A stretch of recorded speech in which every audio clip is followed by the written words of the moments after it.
So you have a typewriter with you today. What kind of Yes. typewriter is it? It's an Olympia typewriter, and it's a cursive typewriter. So, Cursive. Wow. yeah, it's my I only remember this. cursive typewriter. I think my mom had a cursive typewriter.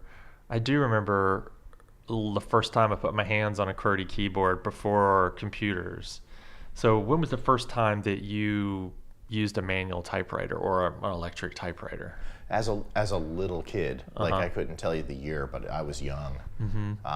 We had two typewriters in the house. We had an electric, a big IBM Selectric that weighs about as much as a Volkswagen Beetle, and then a manual Royal typewriter that wasn't small either. But I used that Royal as a little one. Oh, cool. Yeah. Yeah. I remember middle school typing class. See, I never took typing class. And I think that's the only reason that I can these days type without looking at my hands, and just look at a screen and do it fairly quickly. I don't think I've ever taken a typing test, though I did apply for a job a while ago that asked for typing tests like speeds or whatever, and it was a state job type thing. And so I thought it was kind of funny that that was still on an application, Yeah. like how fast can you type? When was that? I mean, I had to take a typing test for a job application once, and it was, believe it or not, a telemarketing job where there was not any typing whatsoever. So I was baffled as to why I had to take this test. But that was like 1990 or 89 or something like that, and I did terribly at it, absolutely terribly at it. I don't think I would do very well at it because I would just get performance anxiety and I would be like, you're asking me to do what? Fast? Where? How? When? Yeah. That wouldn't work at all. That wouldn't work at all.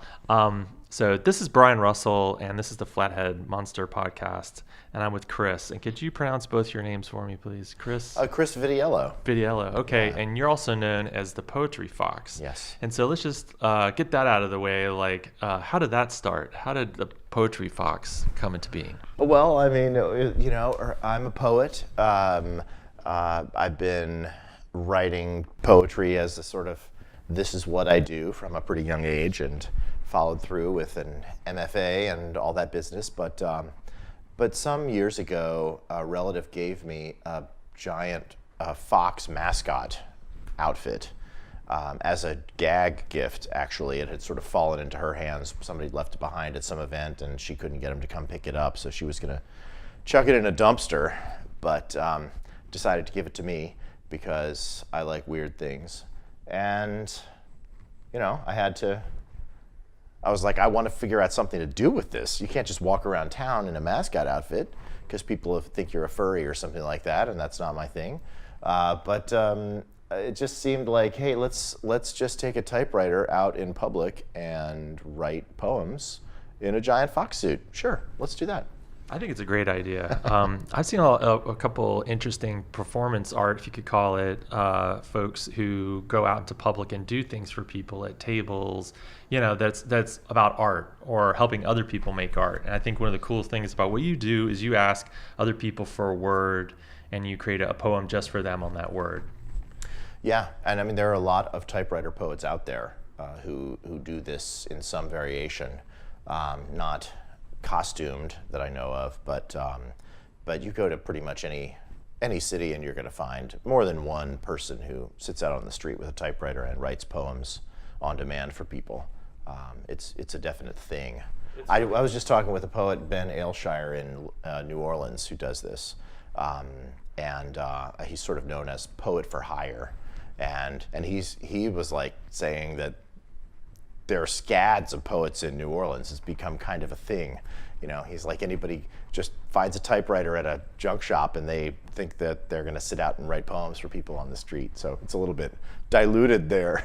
Well, there's never enough poets in the world, I would say, but for sure. Yeah, you're but probably right. I have to tell you though, it's a lot harder than it sounds, I'm sure, because I know when you did one for my son and you stood there and wrote, I don't know, must have been 50 of them for as many kids, and they were all, not short in all of them, and it must flow out of your head in some manner, or some way, fairly quickly through practice to be able to do that many.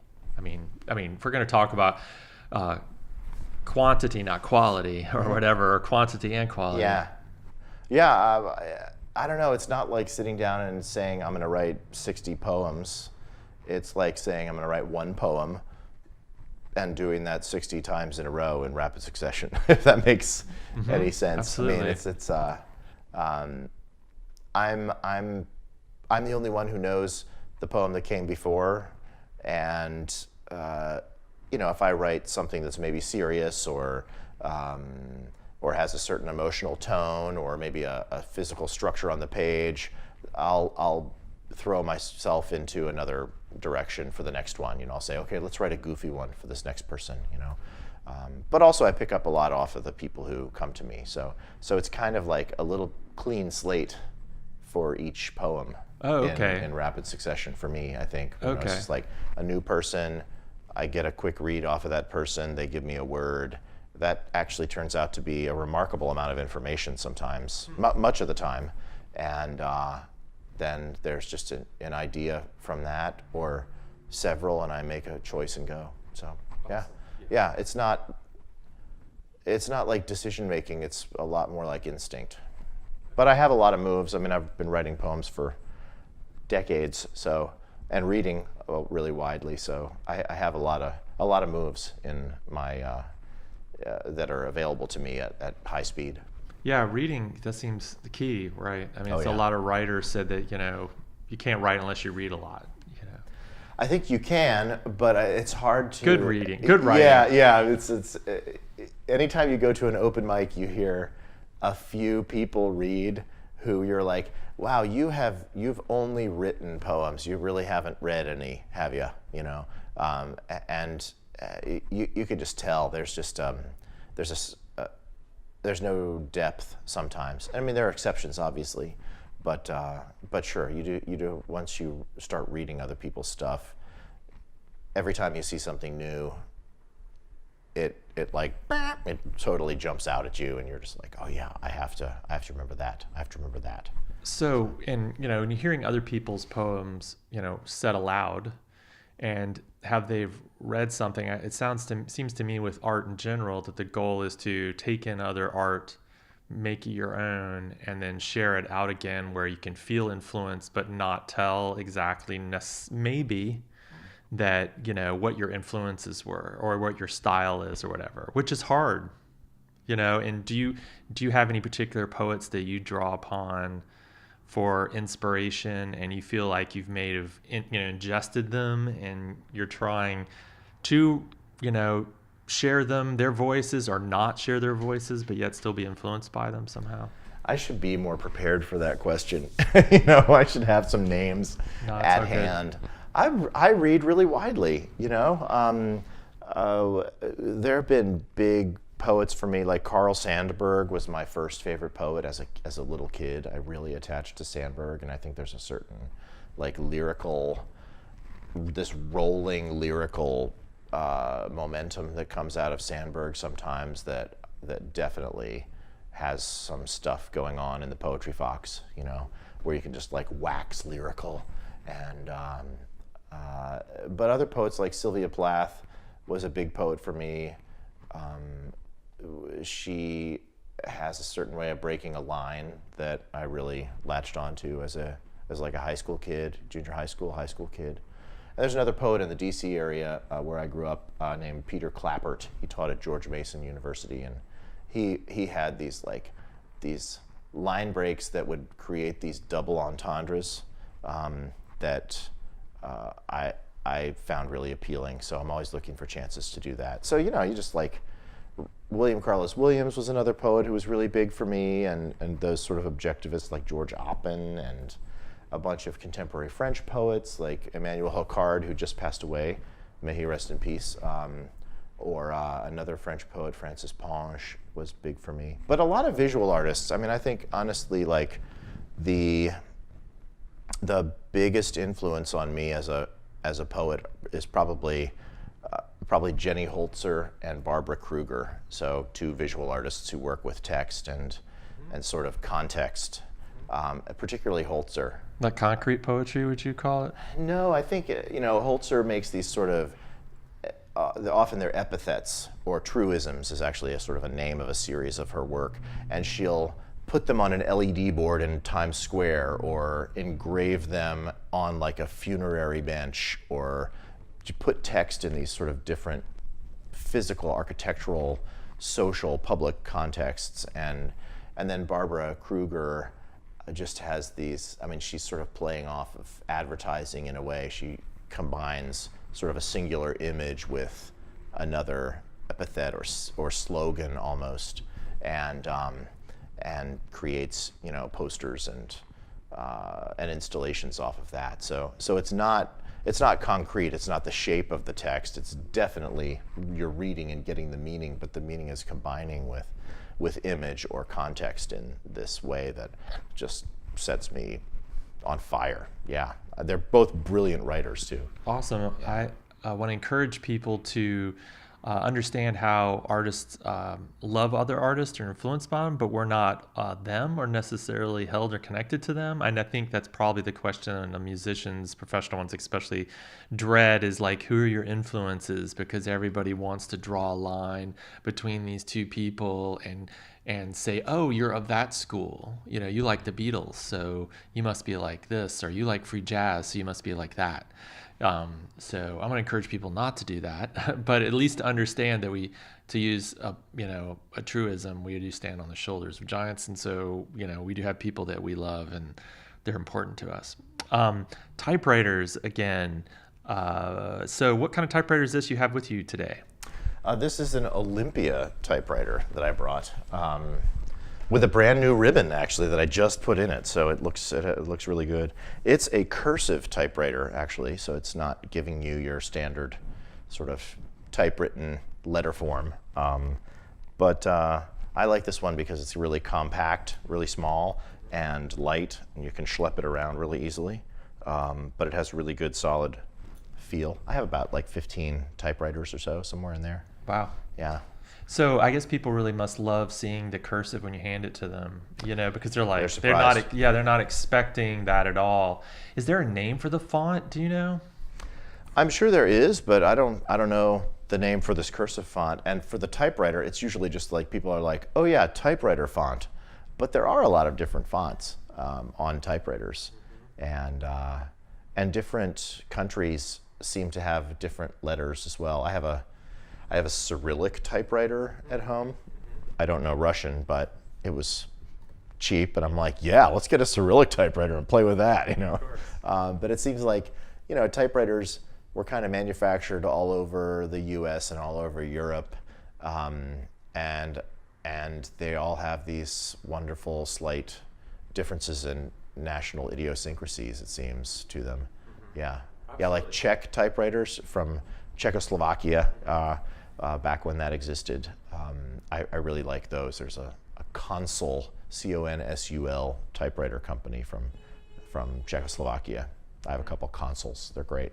That's really amazing how they share the differences our languages do, to the machines that sort of try to communicate what we have to say. Do you work or take care of your own typewriters? Like, how do you keep them healthy? I can do very, very basic typewriter maintenance, but there's a guy, Jerry Cheek, who lives in Orange County, North Carolina, and he and his wife used to run a business machines place in Durham for years and years and years and years. They retired, or tried to at least, but Jerry still repairs typewriters, and I think that with the sort of recent years resurgence in typewriters as a kind of boutique object, he's been getting a crazy amount of business. So that's he's wonderful. Not very adequately retired. Wow, I hope he passes it on to other people so they can keep working on them. Yeah, I know. I mean, they're mechanical, so in a way, if you have sort of that mechanical intelligence, you can take a typewriter apart and figure it out. But they're also really small and dense and complex, and they're kind of standard, but different manufacturers, parts don't commute between a Smith Corona and and Olivetti, for instance. They're decisively different on the inside. So It reminds like me of car watches, too. They have that level of complexity, or phonographs, or all these things that people still really are passionate about from the 20th century, that the people that know them intimately are dying, but yet people are still really holding on to them as much as they can with that. Yeah, I keep wanting to send Jerry, some type of magic potion to take 20 years off his life, or make him live to be 150 years old or something like that, because we need him around.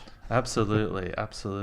So were you going to think about writing something for us today? I would be happy to write something. Are you comfortable where you're at? Yeah. Okay. I mean, these are the first laptops, at least the portable ones. I have a couple giants at home, but this is pretty good. Wow. Awesome. Yeah. You want to give me a word, and I'll write a short poem off of this? Absolutely. Let's see here. A word. Posse. Posse. Okay. Yes. Posse.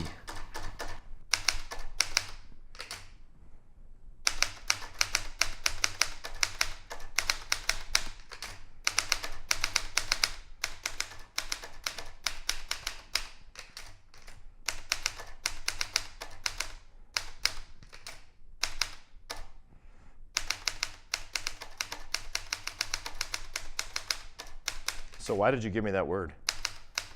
I was looking on my refrigerator. There's a bumper sticker on there from the EFF. It says, "Fair use has a posse." EFF, Electronic Frontier Foundation.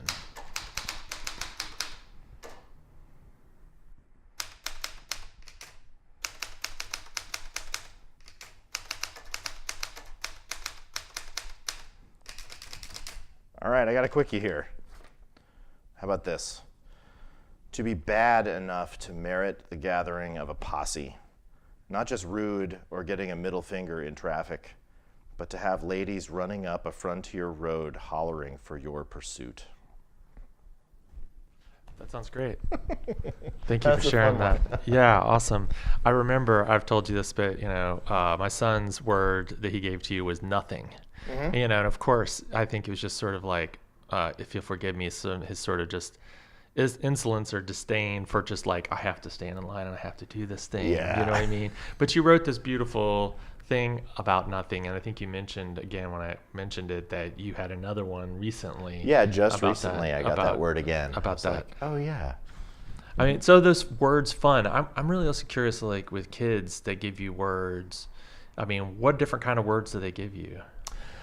Well, kids are kind of all over the place. I get a lot of, like boys give me a lot of superhero things, or just the names of sports, or they panic and just say fox because they can't think of anything. Girls give me a lot of animals, a lot of adjectives. I mean, it's rare for a boy to not give me a noun, for instance. Girls of the same age will give me adjectives and verbs and nouns. But kids give me a lot of animals. You just get a favorite animal or a favorite activity. So how about adults? Are they sort of all over the place, the words they give you? They are, but not as much as you'd think. I mean, like the word that I get more than any other word, believe it or not, is serendipity. Like serendipity and unicorn and butterfly are maybe 3 of the top 5 words, and you wouldn't think. I mean, like a word like joy, I get joy a lot, and faith, sort of like, like Christian white people code words. Gotcha. Uh-huh. Just not to make light of it, but I can almost see the word joy coming for a lot of the time. But serendipity is an interesting one. I've thought a lot about why is that word there. Do you think it's something that they sort of thought and prepared, and they thought it sounded like a good word and they shared it, or do you think these are serendipity is what's on their mind because it seems what you're doing is serendipitous? I mean, what do you think that people come up with those words? And this is my pop psychology take on it, because there is a little bit of sometimes the poetry fox is in a therapeutic situation for 2.5 minutes with someone. That's real, But I think the word serendipity, to me, it's almost always women between about 25 and 40 that are giving me that word. And I think it maybe has to do something with like the idea of like an optimism about destiny without thinking. It's like destiny with agency, you know? Destiny is you are fated to have something happen to you, and you're a bit out of control. And I think there's a kind of hopelessness in the idea of fate for some people. But serendipity has a slightly different take on it. It's sort of the same thing. Something's going to drop into my life, but there's agency in it. It's like I can make myself available by being open, by being vulnerable, even though I've taken some hits for that.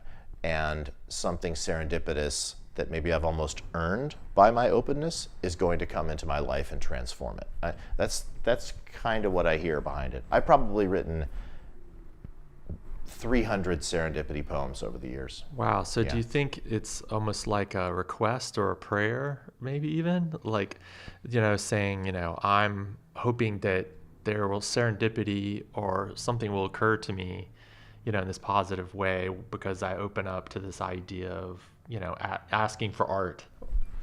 Maybe. I mean, I think I'm putting myself in new situations. I'm trying new things. I'm not saying no to things. I'm not keeping myself shut away, completely protected.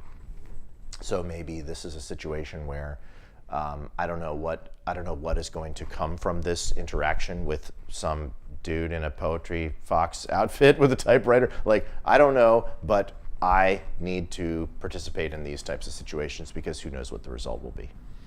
Absolutely. And I've done a little performance art and I've seen a lot of performance art. And I think the best kind is like how you're describing, which is when you're engaging people in this way where they feel really relaxed and they let go and they're actually become real participants. I mean, so much of it for angstful youth and, is, about sad attempts at shocking, or, some sort of like, radical re-engagement of some ideas or something instead of something. And I think wearing a costume like a fox, it's a cartoon fox. I think we need to point that out. It's not, like a pseudo-realistic one. So I think that relaxes people in a way that I think just standing in front of a human being may not, which is interesting in itself.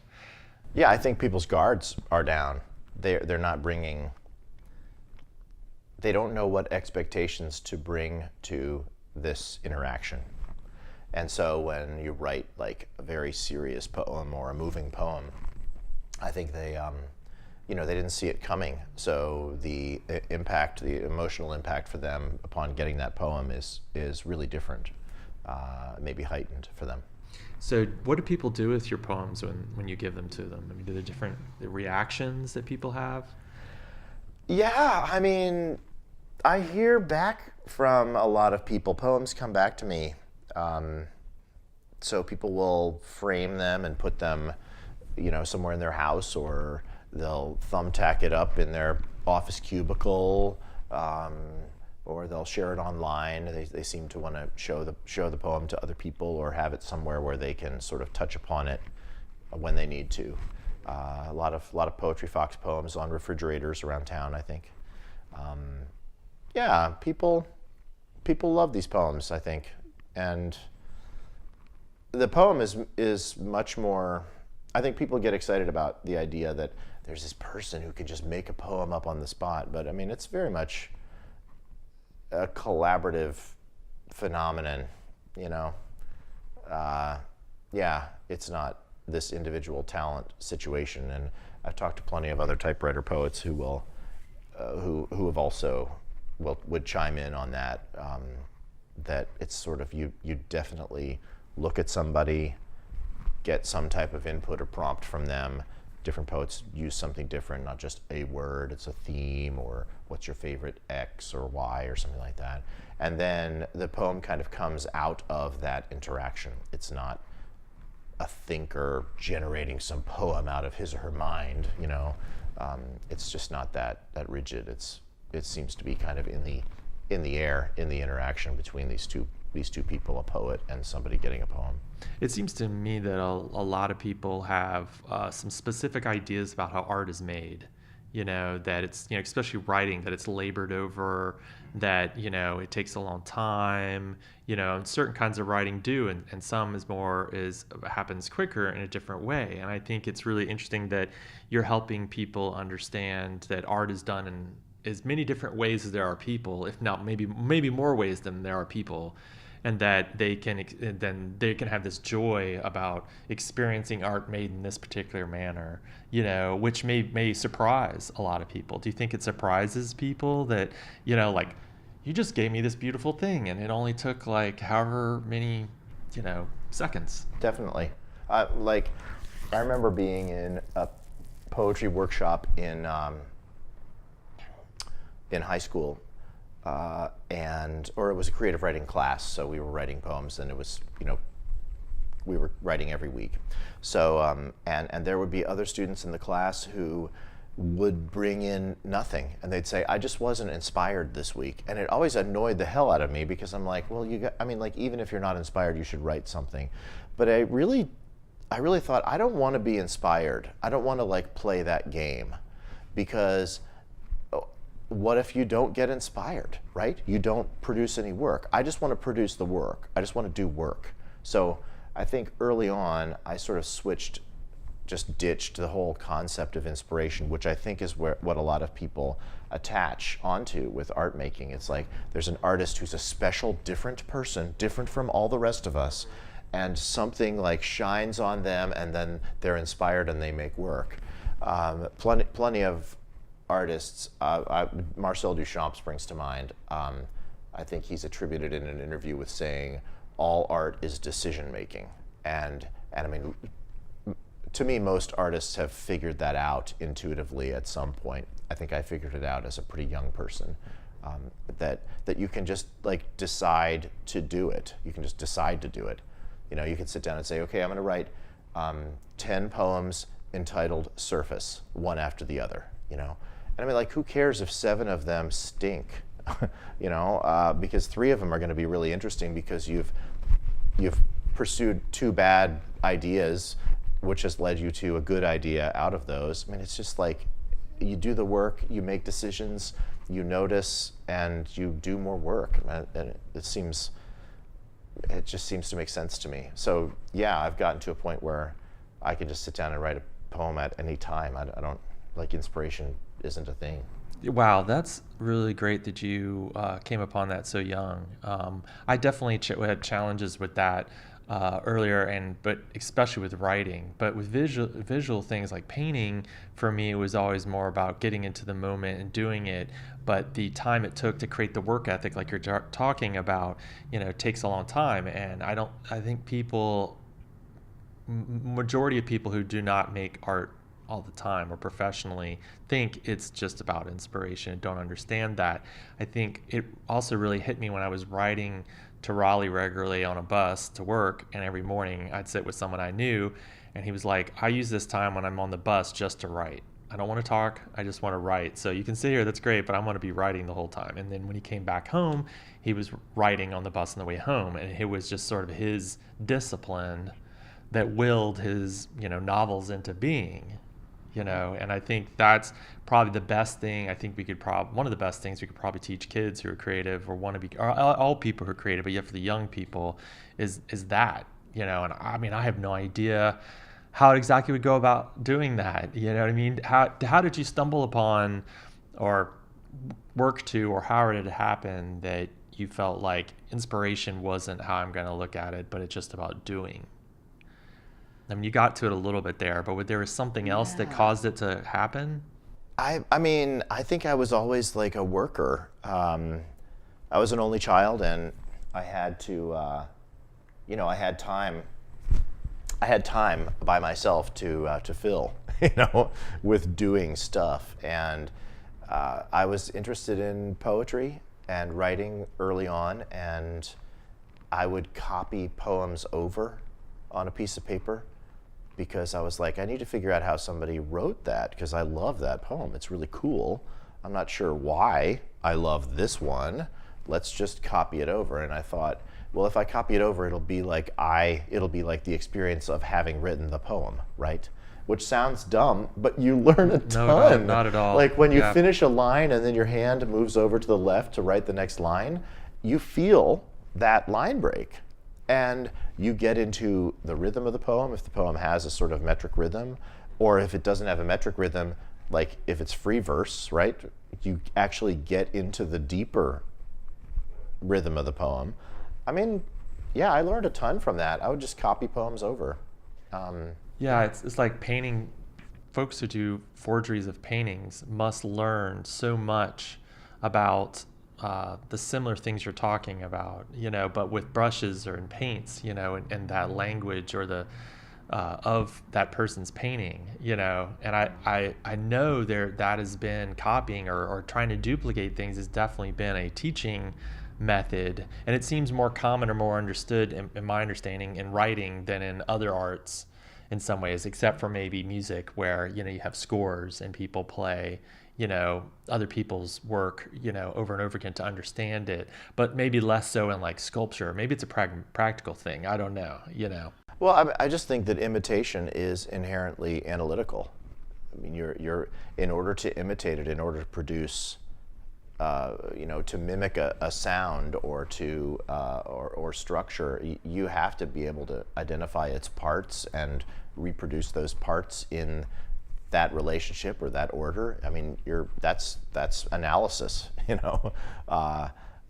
So I think just copying over other poets' poems, especially once I started getting, interested in poems that weren't the sort of sing-songy rhyme poems that you get in childhood, that was how I started to really understand those poems, to see the moves that a poet made in the act of writing them, that were coded into the poem in some way that I could perceive by copying them over. Yeah. That's really beautiful. Thanks. Typewriters.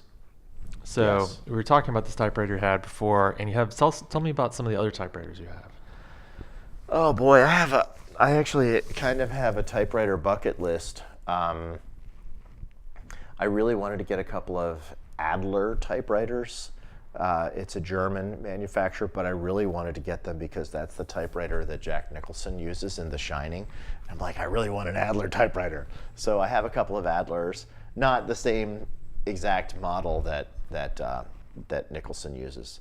Although the typewriter in The Shining famously changes color during the film, so they actually use two different typewriters. Continuity error? I don't find know. that difficult to believe. There's this great Kubrick. There's this sort of documentary film called Room 237. Have you seen that? Yes. Yeah, they point that out in there. I think it's probably a continuity error, but they make a big deal out of it. So I have some Adlers.